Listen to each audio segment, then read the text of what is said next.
What's going on, y'all? Welcome back to Clown Questions, the show where there are no dumb questions. I'm your host, Matt K. Maurer, and today my camera appears to be working. I know my little brother is anxiously waiting to see whether or not he owes me $500, but for the moment, I guess he doesn't. So, congrats, Jonna. But the question I have today is one I had on Thursday night, but I think it's still worth bringing up. Should we hate the Buffalo Bills? And I will also be having a guest on this show. That would be my good friend Jack DePeaux. Talk some college football, talk some NFL with him. So it should be a lot of fun. Who's down to clown?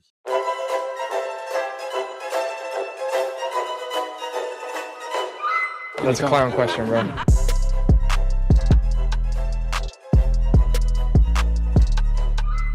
So should we hate the Bills? Yes, we should. Before I get into that, I do want to say I kind of abused this little pop filter we got here last week. I thought it meant I could scream and pop as many P sounds as I wanted to, but that is not the case. The audio last week was was shitty, especially for the Goosebump moments of the year. I was basically screaming, so I apologize for the um, ear rape, as some people call it. And hopefully I didn't blow out anybody's speaker with the bad audio, but I'm learning how to use this stuff. I think the pop filter is good, but let's talk some sports. Should we hate the Buffalo Bills? Yes, we should. And why should we hate them? I addressed this months ago when it happened, but we should hate them because they traded their first round pick to the Kansas City Chiefs. And who did the Chiefs use that selection on other than Xavier Worthy, who is essentially Tyreek Hill 2.0? His first NFL touch on the Thursday night kickoff was a jet sweep touchdown.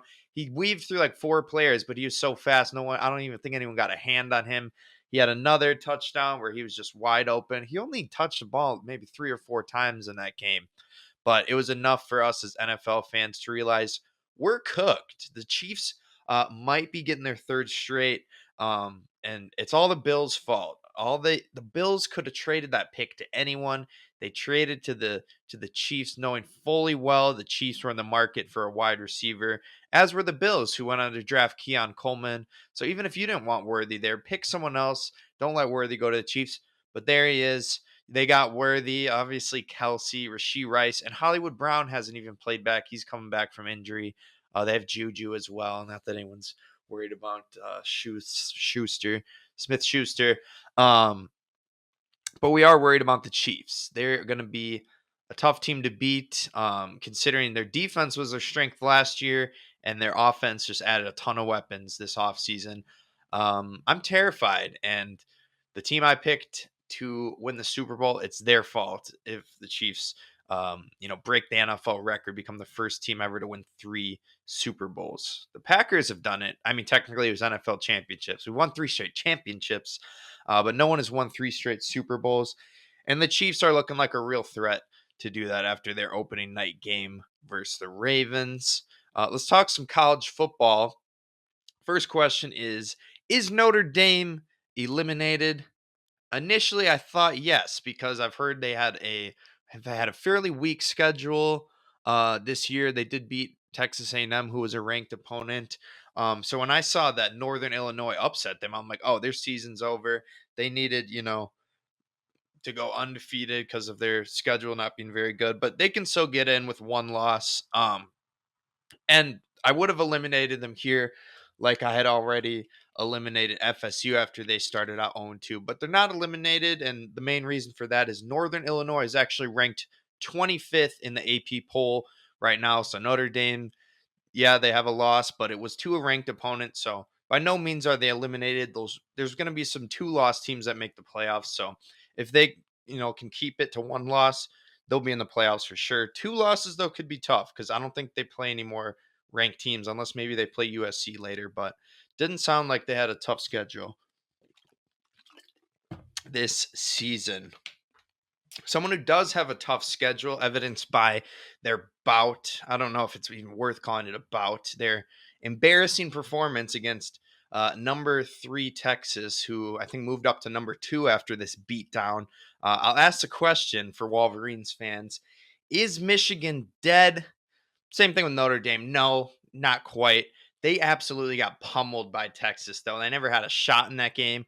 I didn't watch it. I think I woke up in the middle of it, turned it on. I'm like, well, game's over. I thought it'd be a close one, but no Harbaugh, many problems as the Wolverines are quickly learning here. So yeah, unfortunately for Michigan fans, they're not going to get up to that level of dominance they had last year. But like I said, they're not dead. They can still sneak into the playoffs with one or two losses. But if they lose to Ohio State and they have two losses and maybe losing the Big Ten championship game, it's going to be tough. Tough road for Michigan, but they're not dead yet. They just got to beat Ohio State and whatever ranked Big Ten opponents they're playing this year. Next question for y'all is, who broke the law? This was the big story ahead of NFL kickoff this Sunday before the first 7 hours of commercial-free football. Red Zone, Scott Hansen's the GOAT. But right before all these kickoffs, some people broke the law. Actually, there was one guy, and his name's Tyreek Hill. He was detained before kickoff. Allegedly, he was speeding at, I guess, 60 miles per hour over the speed limit. I guess, these is according to the cops. I didn't watch the full body cam footage, so I don't know if maybe there was a little, hopefully not racial profiling here, but it sounds like he was going pretty fast, and evidently the officer said he wasn't complying, so they made him get out of the car. It's not funny. I'm not laughing at that. And yeah, they cuffed him, put him on the ground. They didn't arrest him, though. He was just briefly detained, and he did make it to the game. And he scored an 80-yard touchdown and had a hell of a celebration. He put his hands behind his back. Jalen Waddle pretended he was handcuffing him. So what's new with Tyreek Hill? One of the most interesting men in the NFL. And I'll just leave it at that. Speaking of the Chiefs, this former Chief, Tyreek Hill, would segue me to the Chiefs superfan, Chiefs-aholic. They announced he is getting 17 years in prison for robbing a bank. So, yeah, shout out to Chiefs superfans. I don't know. Roger Goodell maybe look into this. Maybe the Chiefs had a hand in this, bank robbery. Um, Hopefully, I don't know, anything to throw the Chiefs off their game, because we don't want to see a three-peat. But yeah, 17 years for Chiefsaholic, so not a great bank robber, evidently. This question is not very funny. But yeah, one other guy that broke the law is obviously Deshaun Watson. We already knew about his many sexual assault convictions. He just got another suit. Another lawsuit was filed against him for allegedly. At this point, is it really alleged? He got proven guilty on like 22 accounts. 20 different masseuses probably came forward. Another one has come forward. So yeah, Watson. I don't know. Could he face another suspension, or are they going to say, oh, this is already contained with the other ones? Deshaun Watson, man, looked not good. Um, Terrible person, a slightly better football player. But yeah, Browns got pummeled by the Cowboys. Browns were a very competitive team last year, especially with Joe Flacco, probably even more competitive than when they had Watson. But here's my plea. Here's what I'm praying the Browns do. Throw James Winston out there. He's a much more talented quarterback. He might throw a few more interceptions, but at least he's taking chances. At least he's a competent player at this point. He's not. Deshaun Watson's been rusty for about 4 years, and yeah, Watson. There's no. I have very little sympathy for him, as a freaking sexual deviant. So get him out of there. Put Jameis Winston in there. You guys would eat some W's if you did that. Deshaun Watson, your time's up. But I don't know. I'm sure they feel obligated to keep him in there after paying him what $240 million, just a ridiculous amount of money for a guy who sat out an entire year for again, you know, soliciting, freaking happy ending massages from masseuses who do not do that. That was Watson's mistake. He should have hit up Robert Kraft and asked, what are the places I do that? Because Robert Kraft he didn't really get in a whole lot of trouble for that. Watson, I guess not either. He still made $200 million after that, and he's a starting quarterback. But yeah, get him out of there. Figure out a way to just nullify his contract, and let Jameis Winston cook. We got another question that I'm asking the third week in a row. Who got paid? People just keep signing extensions. They keep getting paid.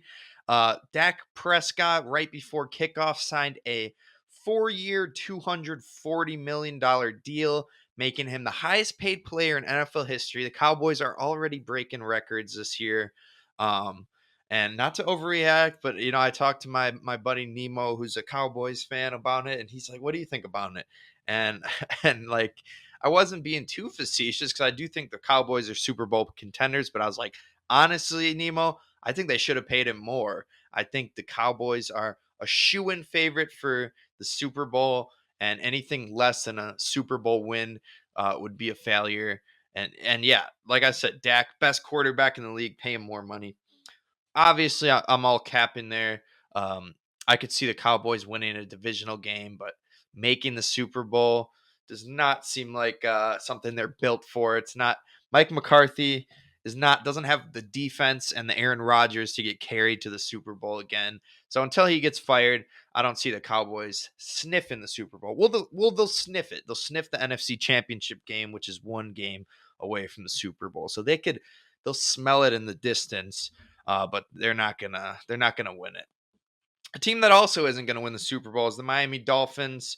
They just signed Jalen Ramsey to a 3-year, $72 million extension. Again, Dolphins definitely a playoff team in my mind, but tough for them to win a Super Bowl, especially considering they're from Cushy, Miami, where subtle flex I lived for 3 months. Not a flex at all, actually, if you know why I went to Miami. Um, but yeah, Ramsey, great deal there. We'll see if it helps the Dolphins defense in the cold dead of winter. They got murked on Peacock by the Chiefs in the playoffs last year. So might not be enough, but we'll see if he can brave the cold. And we'll talk about the other two guys that got paid. These were actually from other sports. It's not all football contracts. This one was a baseball contract. Matt Chapman. Pardon me, I gotta stop burping on pod.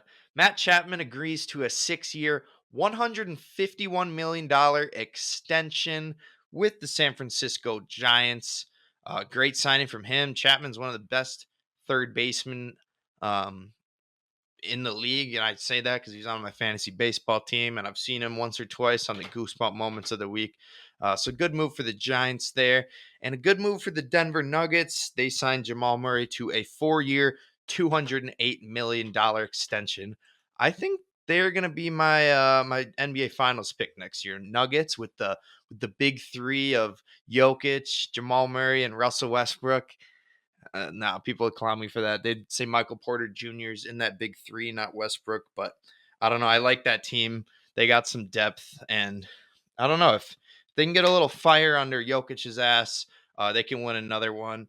He cares more about the horse racing championship, obviously, but he's good enough even without caring to get them back to that NBA Finals. Speaking of basketball, what's up in the WNBA? I would say there's a couple things. Did I mention last week that Angel Reese set the all-time single season rebounding record?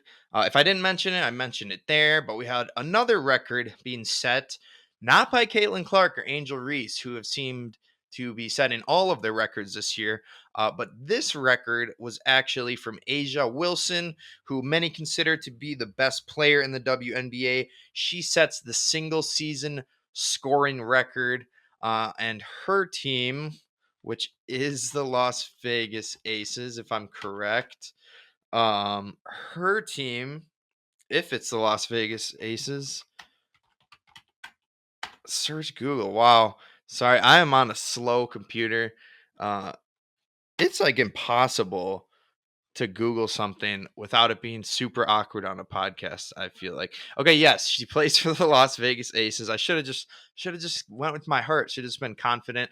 But yeah, Asia and Kelsey Plum and co are looking good en route to their attempt of a three-peat. They're attempting the same thing as the Kansas City Chiefs, and with all-time single season scoring record holder Asia Wilson, they should be worthy of doing it. Kelsey Plum's obviously a two-time champ and Olympic gold medalist. So yeah, it'll be interesting to see if anyone can catch the Aces. I think it can be done. I don't know by who, but it won't be the Chicago Sky. I don't think, because their starting center is now out. Their record breaker, and Angel Reese is unfortunately out for the year, I believe, with a wrist injury. So I think I called it last week. I had been flip flopping on Reese Clark, but I think this injury kind of cements Caitlin Clark as the rookie of the year. Even though Reese had all those records, Clark had just as many records, just not in the rebounding category, more in the points, assists, 3-point shooting categories. So congrats to Caitlin Clark, rookie of the year. Someone who we don't want to congratulate are the Green Bay Packers, because their starting quarterback Jordan Love was unfortunately injured. Why am I saying their? I should say our, because I'm part of the team as a diehard fan and podcaster. But who's starting? Malik Willis, we think, maybe. LaFleur didn't give a definite answer, but he did allude to Love's injury maybe not being quite as bad as we thought. We heard maybe 4 to 6 weeks, but LaFleur in a press conference said Malik Willis will start if Jordan Love can't go next week. If I thought for sure Love would be out.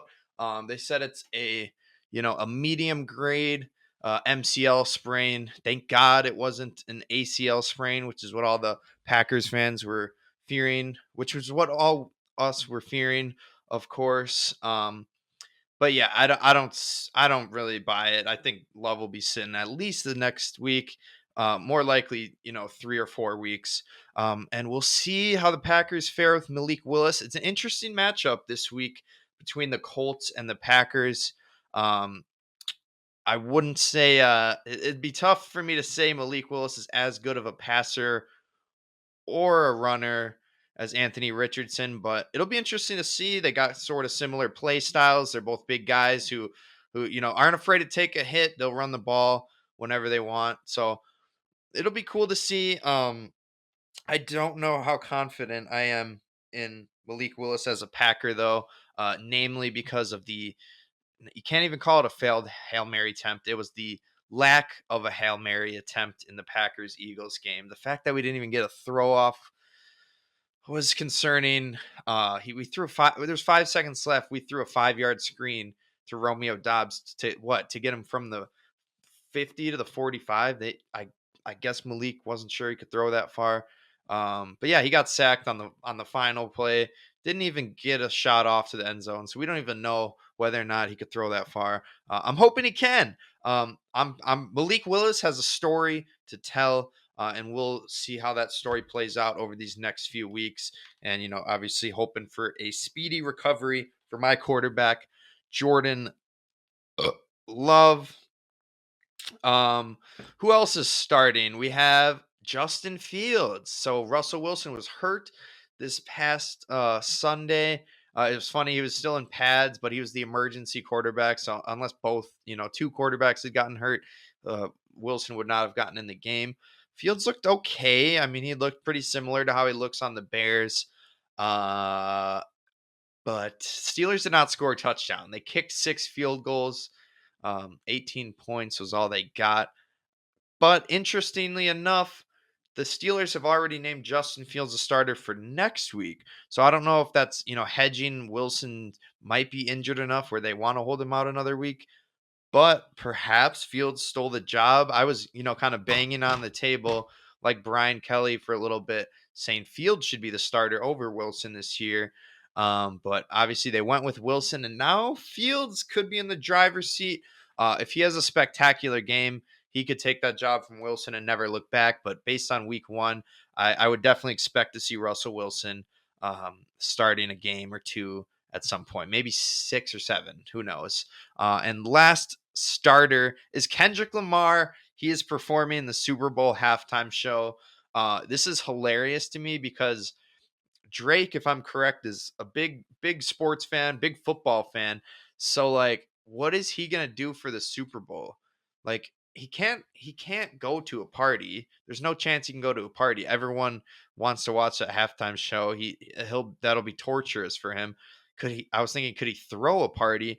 But then at halftime, you still got that show. So what are you gonna do? Like, go hide in the bathroom during the halftime show? You're still gonna hear they're not like us. They're not like us. Like muffled in the bathroom.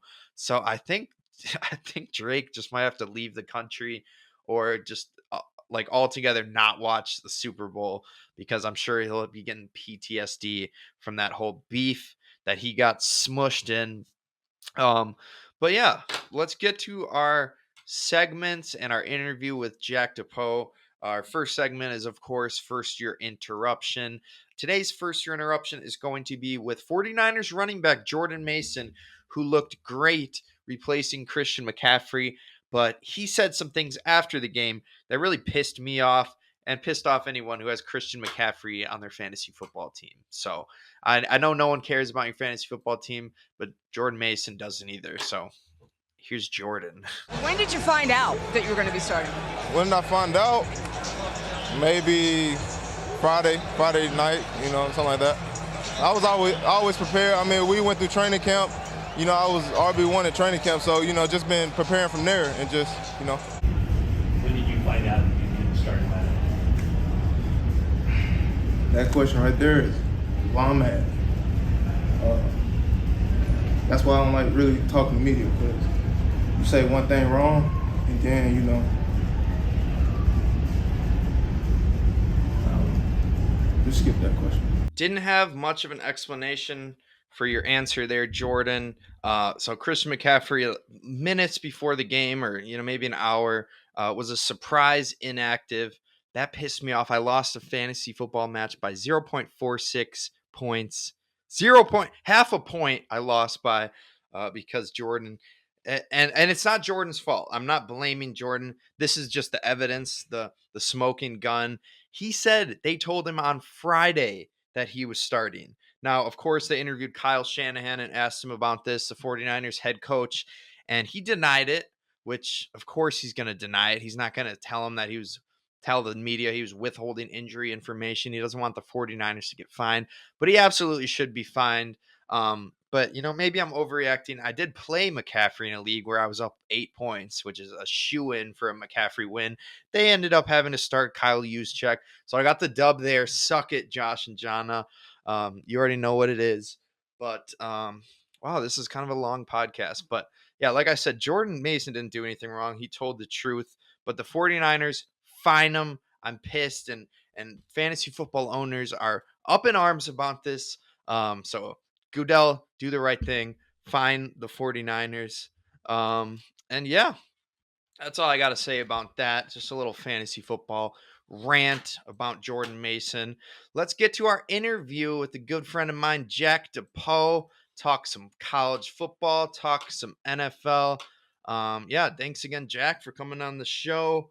Appreciate it, man. All right, now pulling up to the podcast in person, in studio, is my friend Jack DePeaux, good friend of mine, homie since freaking second grade or something like that. Jack, thank you for showing up on the show, and thank you for, I think Jack fixed the camera. Yep. Jack, what was it? That was the image stabilization? Image stabilization. A quick Google search kind of helped figure that out and troubleshoot troubleshoot some issues. So. I guess I didn't think of that. I could Googling it. It was a good. Yeah. But yeah, the camera's not shaking, and we're doing an in-person interview. I thought Jack was gonna go on the Zoom, and then he walks in. He's like, "What's up, Matt?" I'm like, "Oh shit, not set up." So sorry, I wasn't prepared. I prefer the in-person. I think that. Yeah. I'm done with Zoom forever. I think for a while. Done with Zoom. Not a remote fan of the remote work. No, not at all. All right. Well, let me start off with you're a Patriots fan, obviously. So, as a Pats fan, I wanted to ask you this question: is Jacoby Brissett the answer? No, he's not not the the answer. 1-0, undefeated. That win was amazing. We were underdogs by a lot. Very excited that we're 1-0. I honestly was expecting us to maybe get 3 wins max, so we're already a third of the way there week 1. There you go. So I'm very excited about that. Kind of shows that Flores is a great coach. Good first debut. But no, Jacoby Brissett is not the answer. Mayo. Sorry, Flores. Is he might be. Flores is on the coordinator. Vikings now. Oh, okay. That was my bad. All the news with Do you remember when Bill Belichick accidentally texted Brian Flores? Yeah. He thought he was texting like Brian Dable or something. Yeah, that was bad. Yeah, that was bad. That tainted that relationship. Yeah, he's probably pissed. Also, Dable at the Dolphins would not be great. That was brutal. Anyways, but yeah, Jacoby's not the answer. He's an older guy, but I do like that he's been on multiple teams. He can learn. He's been on the Pats before, right? Pats, he was a backup for Tom Brady. Then he went to Indy. Yeah. And then I think he was at the Browns. As you could tell, he learns playbooks very well, and I think he's a great leader within the team. Sure. But I looked at the stats. We ran the ball. It's a run-heavy team right now. We don't have the faith in Jacoby. But is Jacoby the answer? In a way, I think so. Oh, he is the answer. For being a mentor for Drake May. I think that's a great veteran to have to learn from Drake May, someone that learns playbooks very well, has been in different cultures, have had different coaches, teach Drake May how to adjust from a different playbook you had. Yeah. From North Carolina, a different way of playing to now being at the pro level. And, we've seen Jacoby struggle before. You're not one of the Pats fans who wanted to see May right out of the gate, week 1? I wanted to, but I understand the thinking of give him a year, give him a couple weeks even. Yeah. Get adjusted to the level of play, because I saw an interview with Derrick Henry once. The play from college to NFL is night and day different. Everyone's the same speed, essentially. Sure. The training's different. The schemes are a lot more intense. Right. And I think that's why we see so many NFL quarterbacks fail their rookie year. Yeah. They rush them into bad situations. They only get 2 months of training. Yeah. No, wait. I'll be right back. Yep. Keep the interview going. No, but I know. Sorry, I forgot to. Oh fuck. Oh yeah. I'm sorry. No, you're good. I just broke this. No, I think you're good. Oh, that's good. That's good. Sorry, I was turning the lighting on. It's a little dark out right now, so we're good. Am I blinding you at all? No, you're good. Okay, sorry. So We're in 4K. I forgot to turn the lights on. So kind of They're on touching now, on though. that again is, I'm excited about the team. I think Jacoby's great. He's going to be a great, Are you blinded now? a little bit, but Oh. it's all right. He's a good interim quarterback till we get to a place where we feel Drake May is comfortable in our offense, because our offense is young. It's first and second year wide receivers. We need them to get adjusted too. So, no, Jacoby's not the answer, but he is the answer in some way. In the sense of, I know you're kind of asking, is he the answer for us to win? Yeah. I think more of the answer is long play. All right. Sorry about this freaking chaotic. I'm setting up right in the middle of it. I'm not blinding you, right? And no, you're good. Okay. Sorry. Lighting's very important. We want the 4K quality. But yeah, sorry. Super chaotic. Let's talk some college football. But I like that. Yeah. with the rookie stuff, giving Drake May a chance Well, to we learn. saw that with Jordan Love, and it's Yeah. panned out. And I feel like we keep seeing more and more players getting rushed into bad situations, and they don't do well. I can list like 20. Caleb Williams. No, not yet, but Yeah. Daniel Jones was one that kind of got rushed in. Bryce Young, we see that now. His situation, he looks terrible. Yeah. No, it's So. a tough look for him. But I wanted to talk some college football with you. I'll start with the big upset of the weekend. You think Notre Dame's eliminated? Yes. You think they're done after losing to Northern Illinois? I think so. Okay. Because you're an independent school. There's a little bit of a higher degree of expectations because you claim independence. You need to be the best out of independent. You can't say, oh, it's a conference game or, that's a rival. This was Northern Illinois University. Yeah. And I'm not discrediting them. They played a great game. Yeah, they're ranked 25th now, which kind of surprised me. Well, I but think guess- that's just...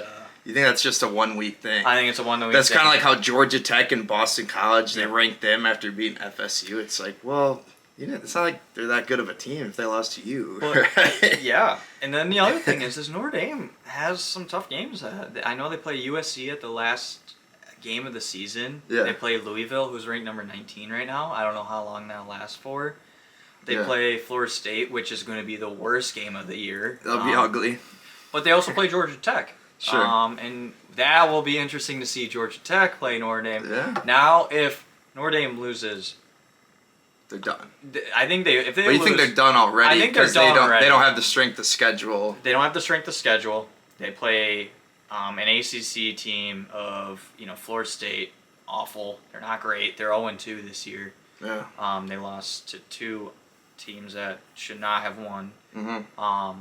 But they also play USC. They're gonna get stomped in my opinion. Yeah. But also Louisville. They're gonna play them, and that's actually a competent team, and they're gonna lose in my opinion. Yeah. Okay, fair enough. Well, I'll ask you about another team that also lost. Do you think Michigan football's dead? They got clobbered. I don't think they're dead. Texas is just a very great program. They're in a great position. They got Ewers, they got Isaiah Bond. They got great skill position players. Obviously Texas, we know they can recruit very well. Mm-hmm. I think with Harbaugh leaving, Michigan probably had I need to look at the numbers, but I imagine they may have had a dip in recruiting. Mm-hmm. Oh yeah, with Harbaugh leaving, Yep. and they probably had some guys leave. I don't think they're dead. They're rebuilding. Mm. I think they're Sure. going to always be. There's going to be that status that Michigan's going to be able to pull in some good recruits. Mm-hmm. This year, I think they're dead. I think in the sense of they're not going to do well this year. You don't think they can make the playoffs? Yeah. It's gonna be tough. Their schedule now with the Big Ten expanded is now it got even harder. Yeah. Because there's not an East and West division now. You gotta be top two. You gotta be top two to make the playoffs, and top two is gonna be it's gonna be a dogfight for that. So Yeah. I'm just pulling up. They got to beat Ohio State without Harbaugh now, which I don't think they've done in a decade. I'm also looking been a at who they while. play next. They play Arkansas State when they play USC after that. Yeah. And then they play Oregon. Then they play Ohio State. That's a gauntlet. They of don't 3 have. games. Yeah. This is going to be a down year. Yeah. But they also play, Washington's not good, but Northwestern okay. can be sneaky good. Who True. knows? True. Didn't they beat the Badgers last year? All right. Well, we don't have to bring that up, but I'm not a Badger fan, so I think- don't care about I think that. they might have. Yeah, he's a Norbert's fan. But speaking of the Badgers, we are playing. I don't know what they're ranked. I think they're top 5. They might be like number 4. We're playing Alabama this week. Do we have any chance? No. We have No. no chance. I'm going to a game. Do you think That'll maybe- be fun. It'll be a fun game. Will it though? Or will I don't just think be it will super be fun. depressing. I think it's gonna be very depressing. So we have no shot. The here. ball. The reason why I say not even a chance is the way they play football and the SEC compared to the Big Ten is just different. They're competing. Their division. They're playing Georgia. They play some of the best teams in the nation, and the Big Ten has some. Yeah. But there's only like one or two teams that are great consistently every year in the Big Ten. You know. Yeah. Historically, it used to be Michigan and Ohio State. Yeah. Now it's going to take us. Now it's going to be USC and Ohio State probably. Oregon. Yeah. Oregon, one of them. But the SEC, the level of play is just so much higher. Their recruiting is just insane. Every single one of them has a plethora of top 5-star recruits that they want. You know, they have true. a lot. Yeah. I honestly would think, and I'm gonna get killed by the homers here. I think Florida could beat Wisconsin. I think they could. Not with Mertz, though. Graham Mertz. Not with Mertz, the new You QB. get the revenge game. With the new QB Okay, that's filling in for Mertz, who actually had a great debut. Ooh, you think he stole Mertz's job? I honestly think he could. I mean, it's not a hard job to steal. So, but even with South Florida, you know, South Florida was in maybe a one-score game in the fourth quarter. I mean, they did end up losing 42-14. Yeah. But in the fourth quarter, South Florida was in the game. That doesn't give you any hope for the Badgers. No, because based on watching the Badgers' first two games, I don't have much hope for this season. South Dakota's game wasn't great, and Central Michigan game was not even. That was worse. Central Michigan had a real shot at winning that game. Yeah. And we didn't look great against South Dakota either. And I'm not discrediting the Badgers. I think what they're building right now is good. It's just going to take a little bit with the, this is a coach's second year? Yeah, it's either second or third. It's going to take a little bit to change that culture, bring in new recruits. And, we might not see that for the next 4 years or 4 years since his hire date. We need to get his class in here. His class in there, because we still have some stragglers from people from the old recruiting, and they don't fit his scheme maybe. I don't know. The dairy raid. I don't know. I don't know what the coach's level of thinking is and what his plan is. And I feel like he wants to get to more of a passing offense, which is like we've just been run the football forever. And I just watched something from Deion Sanders. He just did an interview recently, and it's very true. Wisconsin tried recruiting Deion. Don't know if you knew that. I saw that video. Yes. He was clowning us. And it's a fair thing to say, though. Yeah. Many people if you think about the best recruits, they come from Florida, Texas, California. It's true. Who wants to come to negative 20-degree winters to come play football when you can go, if you have another option of, USC and LA and play football there and be a starter? It's hard to compete at Madison. I get it, but you're going to have to go for more niche players than those top 5 and 4 recruits that have a plethora of top programs you can go for. And that's just always going to be a challenge. Yeah. Because I love Wisconsin to this day, but we cannot compete with Florida and that type of lifestyle for college students. Yeah. Especially for the recruits coming from the South already and those warmer climate states. Yeah. Well, unfortunately, that's true. Hopefully, I don't know. Hopefully, Wisconsin can pull off a miracle, and I get to rush the field. Have you ever rushed the field before? I rushed the field once at a Badger game it was a basketball game, so I rushed the court at the Kohl Center, and then I was actually at ASU beat Washington. I think it was 2 years ago, and I was at that game with my aunts, and we rushed the field there. So those are the only two, I think. I've never rushed the field. Never rushed. Well, if you want to, go to this Bama game. We want Bama. We're beating Bama. Do you think? What's your prediction? No, I don't think we're gonna win. What do you think is the final score? 34, because we have a good defense. I'll do 34-14. We'll make it. First half, we'll be like, we got a chance, and then Bama's just gonna open up the second half with 2 tutties and I'm saying 21-42. I think there's gonna be a garbage time TD at the end of the game. Okay. All right. And hey, I'll eat my prediction if I get this wrong. I'll own up to it. I gotta see how many point favorites are Bama. I'm pulling this up right now because it feels like they're 40-point favorites. How many points did South Dakota put up? Oh, Alabama's 16-point favorites, so they think it's gonna be a little closer than Badgers that. have a good defense. We have a good defense. Well, how many points did South Dakota put up? That's the strength of our team. 14, 17. Okay, maybe it's whatever. We'll see what happens. We'll hope and pray the Badgers pull it off. Last question on college football: who's winning it all? Who's your champion? I honestly Have Texas. Texas. Have Texas. Hook 'em. I Hook 'em. think they have an explosive offense that is really good. I think they're going to be good. First year in the SEC too, so I think good luck there. I really hope Texas wins. Actually, I know I don't have any affiliation to college because I went to a D3 school, so Texas is who I'm rooting for. So you're allowed to be. If Texas and Wisconsin played, you'd root for Texas. I'd probably root for Texas. Oh gosh. Because they have a cool saying. Got Stu Dahlman up in here. No, No. I'm just kidding. Just kidding. Not a bandwagon. I keep calling Stu a bandwagon. He gets pissed, but it's like, dude, are you a Colorado fan? No. Oh, Colorado's awful. Oh yeah. Oh my god. They got clobbered by Patty Mahomes Jr. But I like it. Texas to win it all. Yeah. I could definitely see it. Let's talk some NFL. You mentioned to me you wanted to talk about McCaffrey's Achilles tendonitis. I thought maybe we do a little recap of Monday Night Football where Rodgers could not get it done in his first Jets game. But I don't necessarily blame that on him. But you wanted to bring up the Achilles tendonitis, you were saying? Yeah, it just brings up that, running backs' stock life is not long. Yeah. It isn't. So many running backs get injured, and it brings up the issue of what are the 49ers going to do? I know they got Mason. Jordan Mason was Great. cooking. He was cooking yesterday. And I have a point on that. But Okay.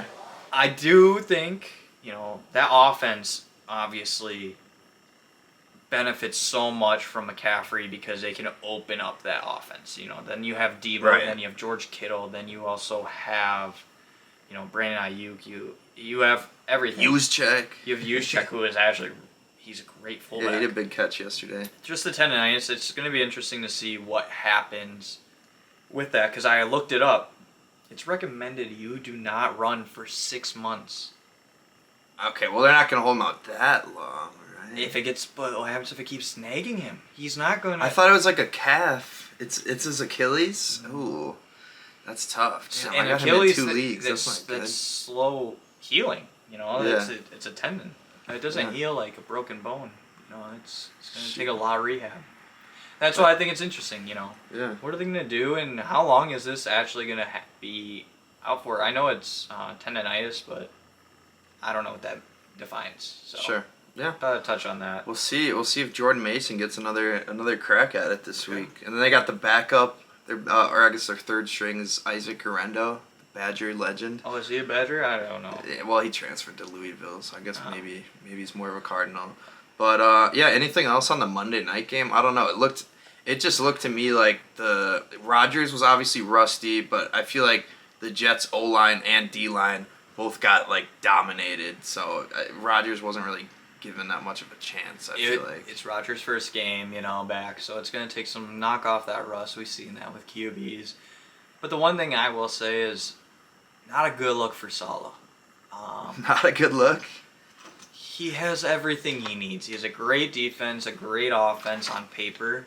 He should be winning games. I understand that's a very hard first week opponent after a quarterback just tore his Achilles too, so I give him a little bit of grace. Yeah. But the one thing I have to talk on is, is it Mike Williams? Mike Williams, yeah. Yeah. Mike Williams, you guys just picked him up in free agency. I know he recovered from an ACL. Why aren't you putting him out there when you are down by, what was it, 27? I think he was hurt, right? No, he was playing. He was playing yesterday? They put him in, the first time he got in the game was the second half. Why? I You understand. need to stretch the field. That's what I was about to say. You can put him in, don't even throw to him. Be Yeah. a distraction so Garrett Wilson doesn't get double covered and he can do Right. his slant. Or even Mike Williams, he's a big guy. Use Yeah. him for run blocking. Yeah. He could block Sauce Gardner easily. Yeah. I understand he had an ACL injury last year and he's rehabbed from that and you want to ease him into it, but if you are the Jets who have invested everything into that team of picking up all these free agents, you're in a win now. This is your chance. Mm-hmm. If you don't get it this year, you're not getting it for the next 10 because you really mess yourself up with cap. Right. They did. And Yeah. that's the truth They're in about cap it. hell. They're in cap hell. Aaron Rodgers is probably going to retire after this year, so it's a win now. And Yeah. I think if Saleh doesn't win with this team, I could see him also being let go. I really do. It's possible. I mean, he's got all the pieces If and everyone on paper. if everyone stays healthy, unlike last year with Zach Wilson coming in, that was a grace period for him. Yeah. So I think he's on the chopping block. Oh, for sure. I don't know. I still think the Jets are gonna make the playoffs. I feel like Rodgers isn't done yet. He didn't look great yesterday, but I don't know. I don't put that all. Every team in the division except the Jets have a win, so. Damn. And that's how the Packers are. Right now, I will say too. this though, that division is insanely tough. Yeah. Bills are. Oh yeah. Bills shocked me. I thought they were not going to be that great. Yeah. Josh Allen did really good though. Yep. But also Dolphins are great. It's going to be a tough division. Yeah. It's going to be a hard-fought division. So every win matters right now for the Jets and for the Bills and Dolphins. Every win and the matters. Patriots. And whatever. They're kind of they're like this, the stepbrother of that right now. So. Sure. Speaking of the game last night, did you see they held out Sauce Gardner for a non-medical reason? Did you see that? I don't know what that was about. But then he got back in the game, I think. What do you think it was? Probably a coaching disagreement. He's I just imagine. talking shit. He must have. I don't Who know. knows? I saw that. I'm like, why are you holding out the best player? Not best player, but one of the best defensive players. Good luck guarding Deebo Samuel without him. Deebo is. I wanted to touch on that. Deebo needed one more yard last night for Jack to win in his fantasy. That's even more brutal. I was mad that McCaffrey got sat out, but that's pretty fucking brutal too. I would have lost by. Yard. I would have lost by. I would rather lose by 60 points than that because I had 0.1. I had so much hope. That's tough. I was actually going to ask you, what were your thoughts on Brock Purdy last night? I thought he looked fine. I mean, he looked like Brock Purdy. I don't know. I remember he had a nice little scramble, but I don't know. It's so hard to evaluate him because especially last night with even the backup Jordan Mason running for 140 yards, it's how do you evaluate someone with such a good offensive line and 2 stud receivers and a stud tight end and the best running back in the league? Obviously, he didn't have him last night, but I don't know. I like Brock Purdy. I think he's one of my quarterbacks on fantasy. I think for me, the way I view Brock Purdy, he's a great QB.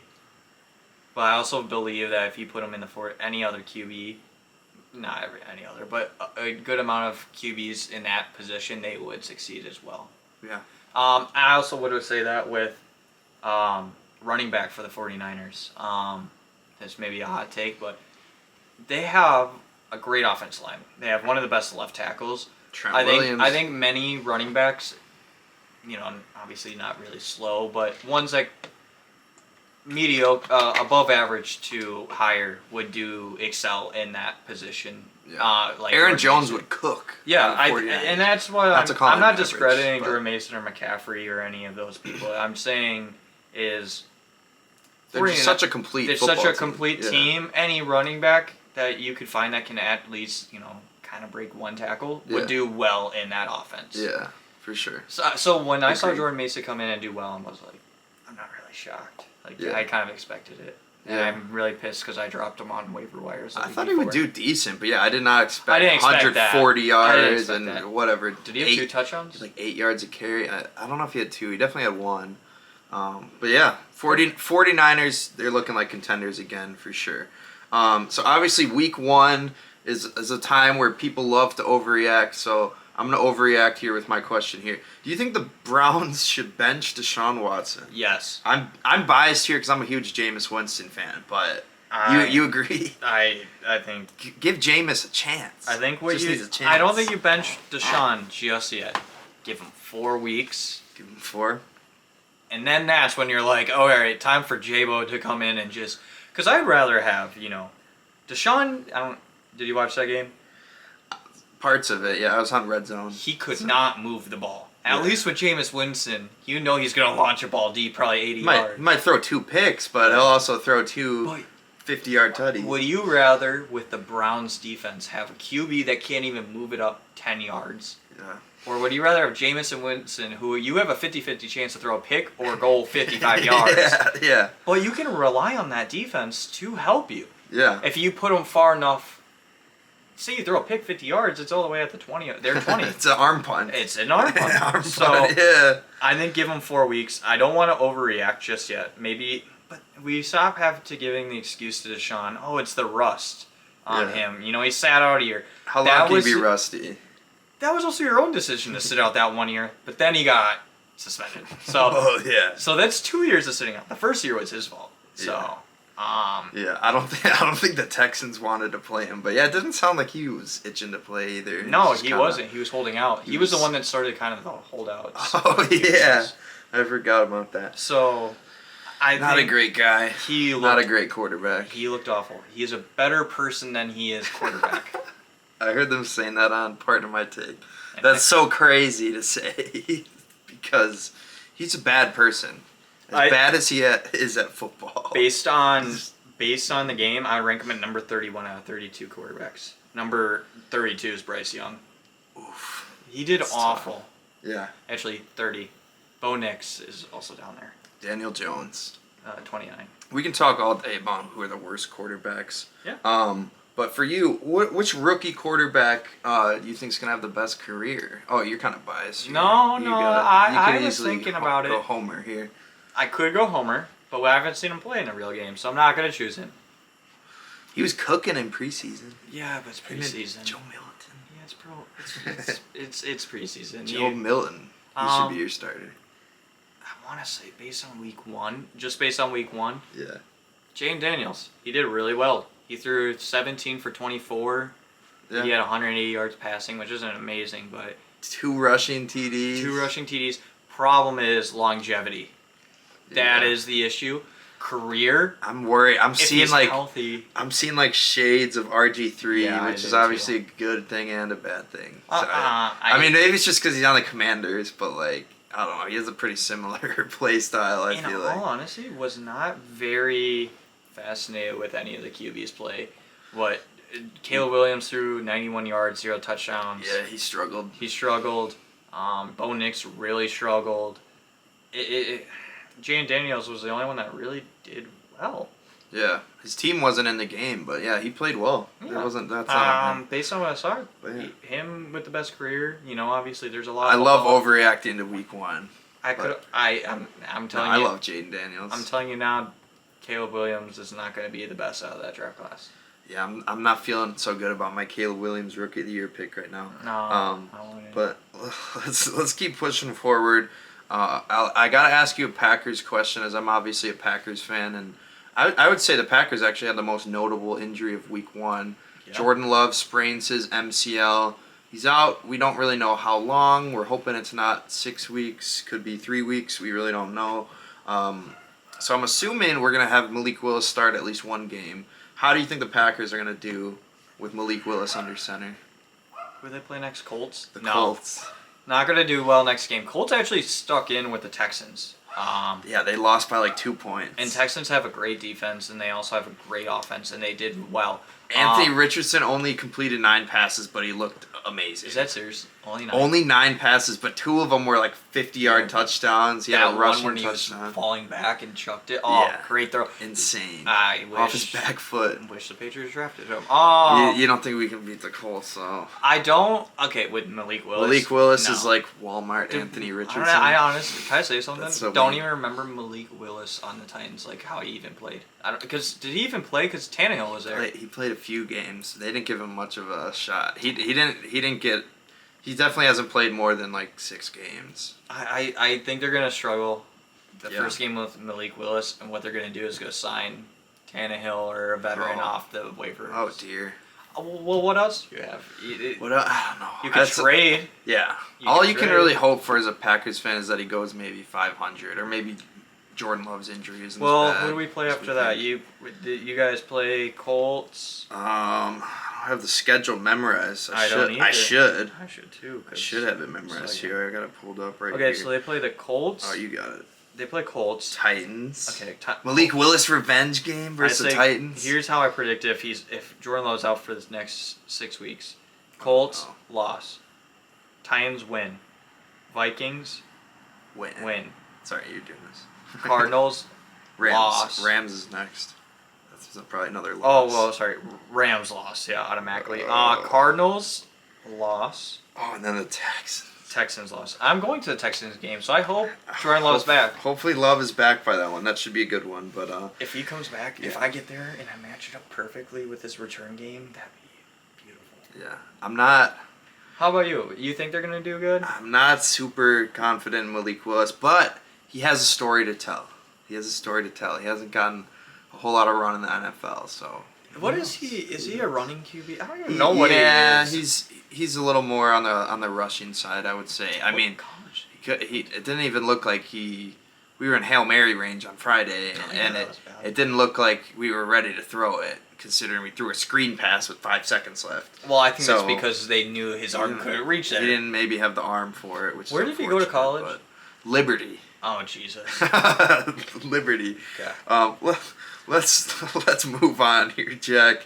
I was hoping. Would you like to do a new segment with me, presented by no one? Yeah. Presented by... No one. No one is presenting it.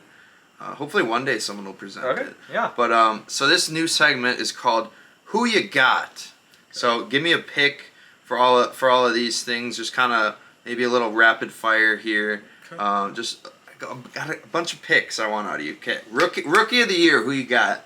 I have Brian Thomas Jr. with the Jaguars. Oh. He looked really good week one. Ooh, I love. There's so many week one overreactions, Jack. There is, but non-week one.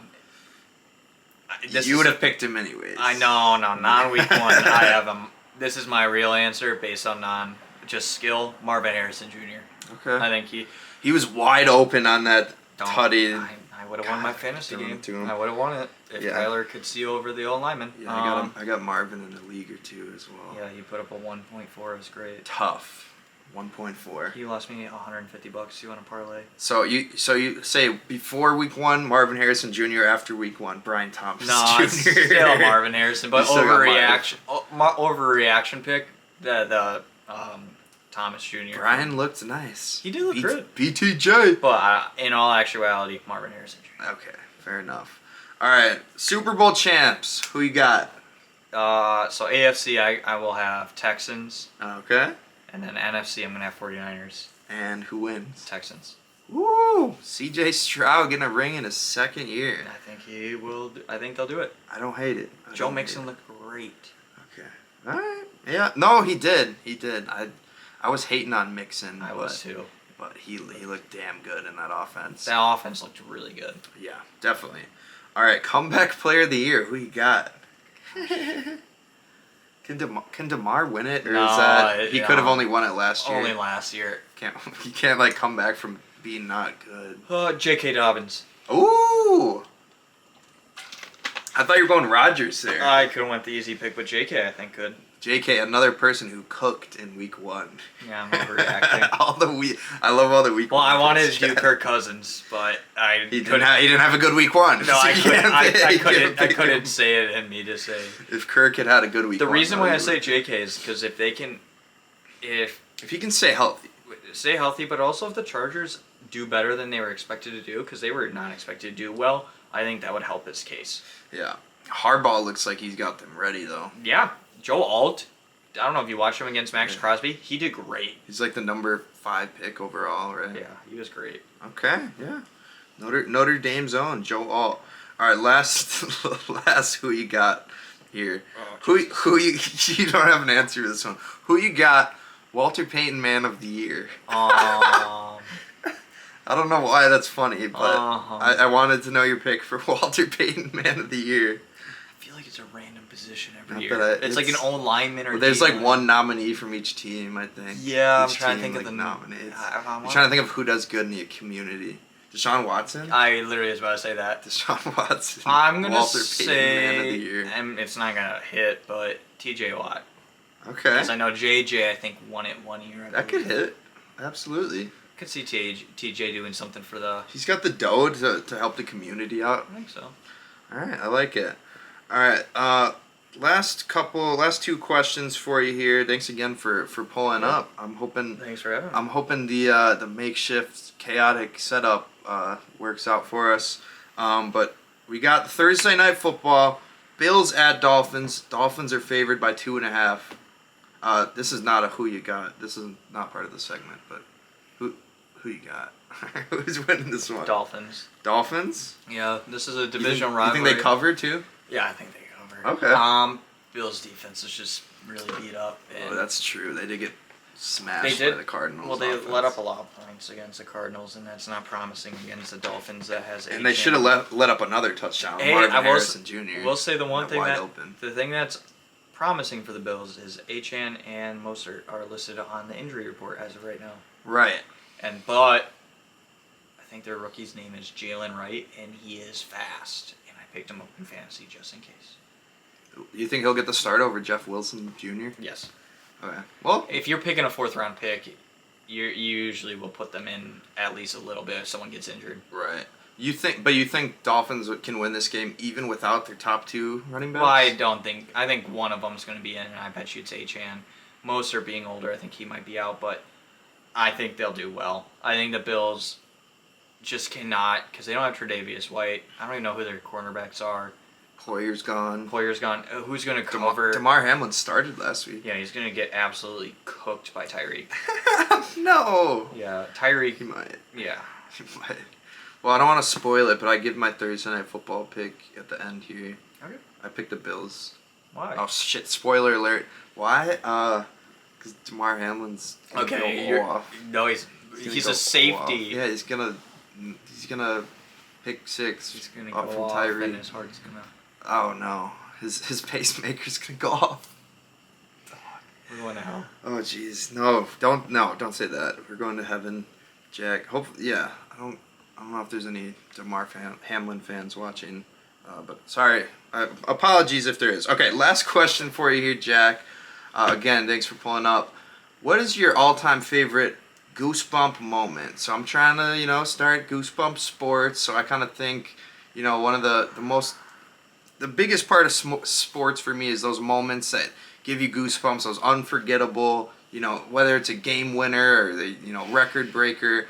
What's your all-time favorite sports moment? If you don't have one, like what kind of comes to mind? Whether you were at the game or watching it on TV or maybe playing in the game. Yeah, can I give 2? Yeah, let's hear them. Okay, one is they're both homer picks. One It's is not a that homer pick. It's just one's that's your favorite. one's the Patriots. Julian Edelman against the Falcons in the Super Bowl. Lucky ass catch. 28-3, and that catch where he bounces it into his hands gave me goosebumps because without that catch we would have lost that game. Yeah. 28-3. One of the best catches. One of the best Super Bowl catches, one of the best catches I've ever seen. The concentration he needed. That was... Do you think it was lucky? No, I think it was skill. This is pure skill. I No, think so. that was the freaking control he had. Like, he saw it the whole way. Great wide receiver. Yeah. Not Hall of Famer, but great. Yeah, he could be. Nah, he did steroids. He's ineligible. And we're not the MLB. It's true. Have steroid users made it Yes. in the... Brian Cushing? Is Brian Cushing in it? Maybe. I don't know. I don't He's know. good. Wait, what's the other moment? That's a great Giannis blocking DeAndre Ayton finals against the Suns. I think it was Game 5. Yeah. Yeah, that gave me goosebumps. That highlight runs rent-free in my head all the time. Yeah. Whenever I think about Giannis, I think about that play, and that honestly, the whole goosebump is Giannis. That whole finals run, it was that miraculous to see. I think he The made whole playoffs. I think he made the case he's top 3 player and possibly could be number 1 player. Obviously, hasn't replicated it last year, but I think he's very good. I still think that NBA Finals Game 6 was like the greatest single game NBA Finals performance ever. What, like 50, 10, 5 blocks? Yeah, he almost had a triple double. He almost had a triple double, and he made a couple threes, only missed 1 free throw. It was insane. Let me ask you, what's your goosebump? So my favorites probably come down to 2. One of them's Chris Davis, the kick 6, That's a 108 great yards one. in the Iron Bowl, and then the other one's got to be the block, Lee block, LeBron's block in Game 7. Oh gosh, I forget that you're a LeBron fan. Blocked by James. It was a great one. And then maybe one Aaron Rodgers Hail Mary's up there for sure. You know what's too. another one that just popped in my head? What? Ray Allen 3-pointer, whiteout. Ooh, That's a great one. That's one's up there for me as well. That's a great play. My Lord and Savior Ray Allen. I don't even like the Heat that much, and I'm not a big LeBron fan, Yeah. but that was a great play, Yeah. and that's like an all-time sports moment of all time. Dude, I just remember me and all my brothers were rooting for the Heat, and my dad was the one rooting for the Spurs. He's like, "You gotta be fucking kidding me! How does he hit that?" But that was awesome. But yeah. Anything else you want to talk about? I think I'm all good. I think we're all set. Like I said, Jack, thanks for pulling up and surprised me by pulling up in person. But hopefully we pulled it together okay, as I'm didn't blind you with the lighting or anything. And I think the mic's been picking us up. I saw over there. Seems like it's been picking us up. So I think we're all good. Yeah, I think we're all set. I'm gonna go watch the presidential debate. I don't know if this one will be as funny as the last one. I'm gonna go watch Dexter and put some bets on Thursday Night Football. Yeah, that's fair. Jack said he's just gonna watch the highlights of the debate. Yeah, I'm not a politics person. Yeah, we're not talking politics on here. All right, Jack. Thanks, bro. Thank you. Shout out DePeaux for coming on the show. I'm sure we had some laughs. I'm bound to do that interview after I record this, but I'm sure it was great. Yeah, would love to have you back sometime. Podcasting. That's what we be doing. All right, let's get to everyone's favorite moment of the week, which is the Goosebump moments of the week. Starting off at number 10, we got Patrick Bailey with a walk-off ground rule double. Maybe the best base running speed on the club. That's a drive deep to left center off the bat of Bailey, and the Giants walk it off. Well, the D-backs weren't able to put any more on the board after the first, and the Giants just hung in there enough to keep it to the bottom of the Number 9, Wyatt Langford with a game-ending home run robbery. The corners. Stanton's the batter. Drilled to left field and deep. Going back, Langford. And he makes the catch. Wyatt Langford catches it at the top of the wall in left field. And this game has mercifully come to a close. Number 8, Cody Clemens, walk-off, bases-loaded single for the Phils. Clevenger's ready, so is Clemens. Line drive, base hit to right field. The Phils will win the game. Cody Clemens can rake. He wins it 2-1 here in the bottom of the ninth. Number 7, Fernando Tatis with a walk-off single in extras. See yesterday in his first game back off the IL. On the ground in left field, base hit.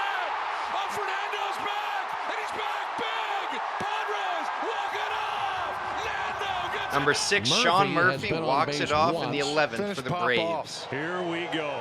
There's the Braves trying to win it in the 11th. Ground ball. They'll come home. Safe. And the Braves find a way. And the Braves celebrate an extra innings win to take the series versus the Jays. Number 5, Seth Brown with a 13th inning walk-off. Brown. It's Brownie. Ground ball down the right field line. That's going to win the game. Seth Brown, the hero again. Bedlam in the Bay. 7-6. Somehow, someway. Number 4, David Montgomery with a walk-off touchdown in overtime. Yes, you can have walk-offs in football too. First and goal from the one. It is Montgomery. It is a Detroit Lion overtime win.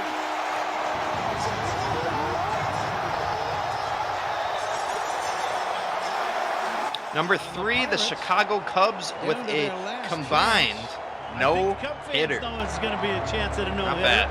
O'Neill Cruz, the batter. Pirates not only down to their final out, but Porter Hodge screws down to his final strike. Grounder to short. Dansby to first. There it is. No hitter.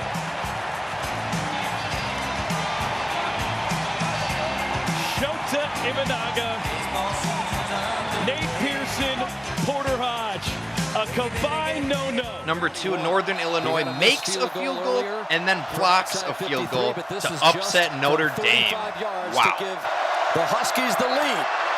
Snap good, hold good, kick good. Wow. A 62-yarder with 5 seconds left. It is downwind, but this is an awful lot to ask. Mitch Jeter And that's blocked at the line of scrimmage.